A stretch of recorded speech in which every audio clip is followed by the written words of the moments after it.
নমস্কার। আমাদের আজকের গল্প হেমেন্দ্র কুমার রায়ের নবাব কুঠির নর্তকী। হ্যাঁ, এই হচ্ছে সেই নবাব কুঠি।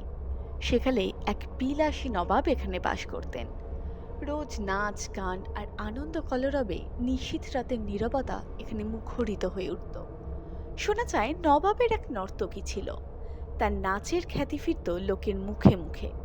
তারপর হঠাৎ একদিন কি কারণে জানি না, নবাব ক্রুদ্ধ হয়ে নর্তকীকে নিজের হাতে কেটে কুচি কুচি করে ফেললেন। আর সেদিন রাত্রেই নাকি নবাবও গুপ্ত ঘাতকের হাতে প্রাণ দেন। তারপর থেকে এখানে আর কেউ বাস করে না। নবাবের বংশধররা আজও আছেন, কিন্তু তারা এই প্রাসাদকে অভিশপ্ত বলে মনে করেন। তাই এই প্রাসাদের ওপরে আজ পাহারা দেয় কেবল নিবিড় অরণ্য। এর ছাদে বসে করুণ স্বরে কাঁদে ঘুঘুর দল। আর এর ঘরে বাসা বেঁধে বাস করে বাদুড় আর বেচারা। এমনকি খুঁজে দেখলে এখানে দু চারটে শেয়াল বা নেকড়ে বাঘের সন্ধানও মিলতে পারে।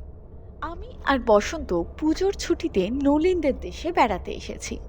তারপর তাকে নিয়ে বেরিয়েছি পাখি শিকার করতে। তারপরে গভীর জঙ্গলে ঢুকে পথ হারিয়ে ফেলি। সন্ধ্যার আবছায়ায় হঠাৎ যখন এই পরিত্যক্ত স্তব্ধ প্রাসাদের সামনে এসে দাঁড়ালাম, নলিন তখন পথ চিনতে পারল বটে, কিন্তু তখন আর গ্রামে ফেরার কোনো উপায় নেই। কারণ এখনই অমাবস্যার আধার এসে পৃথিবীকে গ্রাস করে ফেলবে। আর গ্রামও নাকি এখান থেকে প্রায় 15 মাইল দূরে। কাজে স্থির করা গেল আজকের রাতটা এই নবাব কুঠির মধ্যেই বসে কাটিয়ে দেব। নলিনের মুখে নবাব কুঠির ছোট্ট ইতিহাস শুনে বসন্ত বলল, এই 1941 খ্রিস্টাব্দে পৃথিবী থেকে রোমান্সের গল্পটুকু পর্যন্ত উবে গেছে। যাক, তবু যে একটা রোমান্টিক বাড়ির খোঁজ পাওয়া গেল, এটাই সৌভাগ্য। নলিন বললে, সৌভাগ্যের ঠেলা একটু পরেই বুঝতে পারবে। কেন? রাতে খাবে কি, বাদুড়া চামচিকে নাকি কালো অন্ধকার? আমি বললাম, নির্ভয় হও, দৈব দুর্ঘটনার জন্য আমি প্রস্তুত হয়েই এসেছি। আমার ব্যাগের চঠরে আছে 1 ডজন মর্তমান কলা, 8 ডজন ডিম আর 2টো বড় পাউরুটি। বসন্ত বলল, আর আমার ফ্লাস্কে আছে গরম চা। ব্যাস, আজ আর কিছু না থাকলেও চলবে। কর্মভোগের পর রাজভোগ, মন্দ কি? নলিন তবু খুঁতখুত করতে করতে বলল, কিন্তু এই খুটখুটে অন্ধকারে আমি বললাম, আমার কাছে একটা টর্চ আর 2টো মোমবাতি আছে, সুতরাং বসন্ত বলল, সুতরাং দুর্ভাবনায় জলাঞ্জলি দিয়ে এই কোণটা পরিষ্কার করে ফেলা যাক। এখানে যে ধুলো জমে আছে তার বয়স অন্তত 100 বছর। তখনও ভালো করে সন্ধ্যার আসর বসেনি। পশ্চিমের দিকের বড় বড় জানলাগুলো দিয়ে যেইটুকু ম্লান আলো আসছিল, তাতেই ঘরের ভেতরটা দেখা যাচ্ছিল খুব আবছা। এ হচ্ছে একটা মস্ত বড় হল ঘর। এর মধ্যে অনায়াসে 100 জন লোকের জায়গা হতে পারে। কেবল মেঝের সমস্তটাই নয়, চারদিকের দেওয়ালও শ্বেত পাথরে বাঁধানো। অযত্নে ও কালের প্রভাবে মার্বেলের শুভ্রতা মলিন হয়ে গেছে বটে, তবু তার ভেতর থেকে নবাবী ঐশ্বর্যের যে দীপ্তি ফুটে উঠেছিল তা মুগ্ধ করে দিল আমাদের নয়ন আর মনকে। মাঝে মাঝে রঙিন পাথরের লতা পাতা ফুল বসিয়ে দেওয়ালকে অলঙ্কৃত করা হয়েছে। সে কারুকার্যও অনুপম। আমি বললাম, বোধহয় এইটাই ছিল নবাব বাহাদুরের নাচঘর। বসন্ত কবিত্ব প্রকাশের চেষ্টা করে বলল, হায় কি দুর্ভাগ্য! আজ নবাবী নাচঘর স্তব্ধ। নর্তকী নুপুরে বাঁচবে না আর কোনো কবিতার ছন্দ। ঘরের হাওয়ায় দুলবে না আর ফুলের মালার গন্ধ। সব রোম্যান্স মাটি। হঠাৎ ওধারের একটা দরজা খুলে গেল সশব্দে। নলিন চমকে উঠল। আমি হেসে বললাম, ব্যাপার কি নলিন, তোমার মুখ দেখে মনে হচ্ছে তুমি যেন ভয় পাওয়ার জন্য প্রস্তুত হয়েই আছো। নলিনও হেসে বলল, একে বাড়িটার নামটা ভালো না, তার উপর আচমকাই দরজাটা খুলে গেল কি না। বসন্ত বলল, দমকা হাওয়ায় দরজা খুলে গেল, তাতে কি হয়েছে? তুমি কি ভাবছো দরজা খুলে কোনো বাইজি আমাদের নাচ দেখাতে আসছে? আহ, তা যদি আসতো আমি পালা দিয়ে রাজি। নলিন বলল, এখানে ওসব কথা আমার ভালো লাগছে না। বসন্ত, আলো জ্বালো, খাবার বার করো। আমি বাতি জ্বালালাম। বাতির আলোতে ঘরের একটা কোণ কিঞ্চিত উজ্জ্বল হয়ে উঠল বটে, কিন্তু হাত কয়েক এগিয়ে পরিপূর্ণ অন্ধকারের মধ্যে হারিয়ে গেল সেই ক্ষীণ আলোর ধারা। পরিত্যক্ত প্রাসাদ, বিজন বন, অন্ধকার রাত্রি, কিন্তু এরা কেউ স্তব্ধ নয়। রাত্রির কালো আঁচলের ভেতর থেকে কত রকম চিৎকার করছে কত জাতের পশু পক্ষী।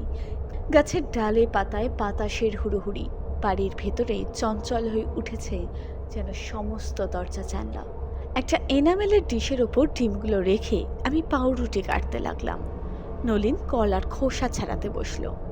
বসন্ত ফ্লাক্স থেকে চা ঢালতে উদ্যত হলো।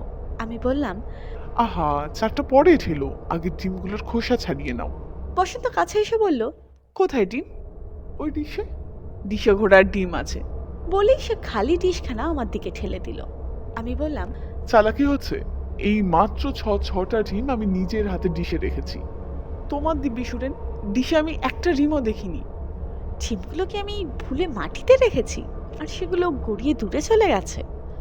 দুটো বাতি জেলে এবং টর্চের আলো নিয়ে তিনজনে মিলে চারিদিক খুঁজতে লাগলাম ঘরের, কিন্তু একটা ডিমও আবিষ্কার করতে পারলাম না।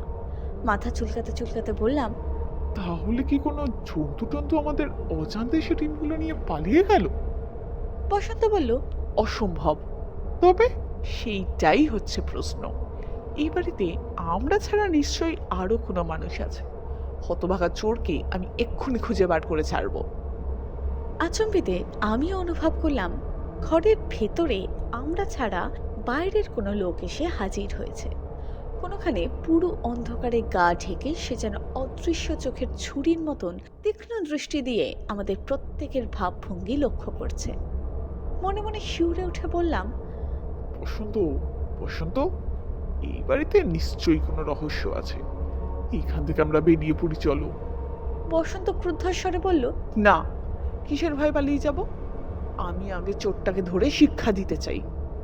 সে হেঁট হয়ে বন্দুকটা তুলে নিল। নলিন সচকিত স্বরে বলল, ওই কোণে সাদা মতন কি রয়েছে দেখো। ঘরের দক্ষিণ কোণে মেঝের ওপর সত্যি শ্বেতবর্ণ কি একটা অস্পষ্টভাবে দেখা যাচ্ছে। টর্চের আলো তার উপরে পড়তেই দৃষ্টি স্তম্ভিত হয়ে গেল। এক জোড়া পা, রক্তমাংসের পা নয়, একেবারে অস্থিসার কঙ্কালের পা। তার চেয়েও ভয়াবহ হচ্ছে ওই দুই কঙ্কাল পদের ওপরে বাঁধা রয়েছে একজোড়া নূপুর। বসন্ত বলল, ওই হাড় দুখানা নিশ্চয়ই এখানেই ছিল, এতক্ষণ আমরা দেখতে পাইনি। নলিন কাঁপতে কাঁপতে বলল, না না না না, এতক্ষণ তো ওখানে কিছুই ছিল না। আমি বললাম, সেকালের সেই নবাব নাকি তার নর্তকীর দেহকে কেটে কুচি কুচি করে ফেলেছিলেন। নলিন আমার কথার জবাব না দিয়ে আরেক দিকে আঙ্গুল দিয়ে রীতিমতো কান্নার স্বরে বলল, ও আবার কি বসন্ত? ও, ওটা আবার কি? চৌকিতে ফিরে দাঁড়িয়ে দেখলাম আর এক রোমাঞ্চকর দৃশ্য। এতক্ষণ আমরা ঘরে যেখানে বসেছিলাম ঠিক সেখানেই পাথরের দেওয়ালের উপর জলজল করে জ্বলছে দুটো আশ্চর্য চোখ। চোখ দুটো গড়া যেন লাল টকটকে পদ্মরাগ মণি দিয়ে, এবং তার ভেতর থেকে ঠিকরে ঠিকরে পড়ছে যেন মৃত্যু ভীষণ দুর্দান্ত খিদে। বিনা বাক্য ব্যয়ে বসন্ত বন্দুক তুলে চোখ দুটোকে লক্ষ্য করে ঘোড়া টিপে দিল। বন্দুকের ভীষণ গর্জনে ঘর যেন ফেটে গেল, কিন্তু সেই বীভৎস রক্তাক্ত চোখ দুটো জ্বলতে লাগলো ঠিক তেমনই জলজল করেই। ওদিকে বন্দুকের ধ্বনি প্রতিধ্বনি ভালো করেই মিলিয়ে যেতে না যেতেই আরেকটা অদ্ভুত শব্দ জেগে উঠে আমাদের সর্বশরীর আচ্ছন্ন করে দিল। ঠিক যেন দুখানা নুপুর পরা হাড়ের পা মেতে উঠেছে নাচের আনন্দে। পর মুহূর্তেই বিকট এক আর্তনাদ করে নলিন ছুটল বাইরের দরজার দিকে। বেশ বুঝতে পারলাম নুপুর পরা হাড়ের পা এগিয়ে আসছে আমাদের দিকেই। পেছন ফিরে দেখতে ভরসা হলো না। এতক্ষণে হয়তো সেখানে আবির্ভূত হয়েছে কোনো ভয়াবহ কঙ্কাল মূর্তি। বসন্ত চিৎকার করে বলল, কাপুরুষ, কিসের ভয়েও পালালো? এসব হচ্ছে হ্যালুসিনেশন, মিথ্যে মরিচিকা। তার হাত ধরে প্রাণপণে টানতে টানতে বাইরের দিকে অগ্রসর হয়ে বললাম, পাগলামি করো না বসন্ত, শিগগির বেরিয়ে এসো। এই প্রাসাদ মানুষের পৃথিবীর বাইরে। এই ছিল আমাদের আজকের গল্প। যদি আজকের গল্পটি আপনাদের ভালো লাগে তাহলে অবশ্যই ভিডিওটাকে লাইক করুন এবং চ্যানেলটাকে সাবস্ক্রাইব করুন।